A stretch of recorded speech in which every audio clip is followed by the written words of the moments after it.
These students from Kim Il-sung University are singing a catchy little number called Let's Glorify Our Country as the General intended. The General being Kim Il-sung, the country's founding dictator.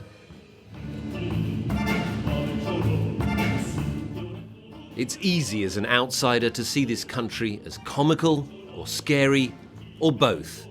But for these people, it's the outside world that looks scary. They feel they're surrounded by enemies. Why do you think the DPRK needs nuclear weapons? The outside world, including United States and South Korea, have nuclear bombs more than us.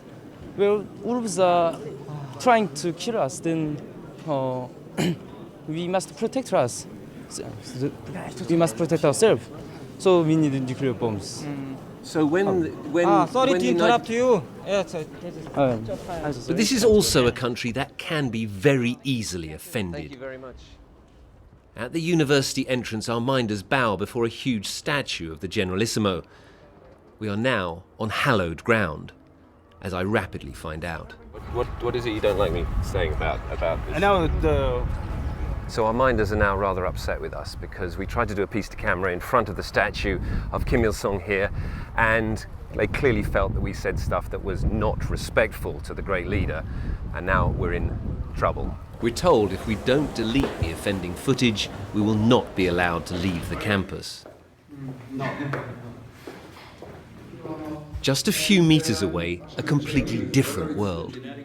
Two Nobel laureates, including Britain's Sir Richard Roberts, are discussing microbiology with a group of North Korean students. I mean, after the elimination of the microbe, there is no... Their level of English and knowledge of advanced biology is a revelation. But sometimes I thought about becoming an ENT surgeon, ENT doctor. What is exciting in research at the moment?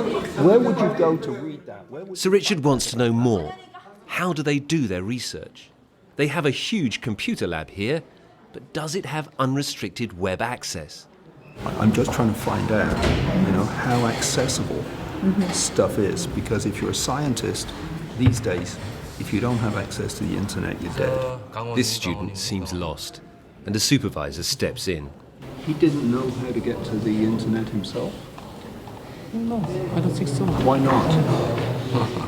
The supervisor is unable to answer and is getting very uncomfortable.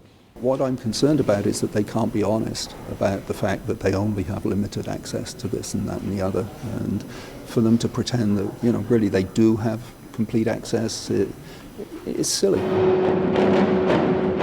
Tonight at the Pyongyang Children's Palace, we were treated to another grand performance. This country appears obsessed with portraying an image of strength and perfection. But the level of control and nervousness we've experienced betrays the weakness and insecurity that lies beneath. Rupert Wingfield-Hayes, BBC News in Pyongyang.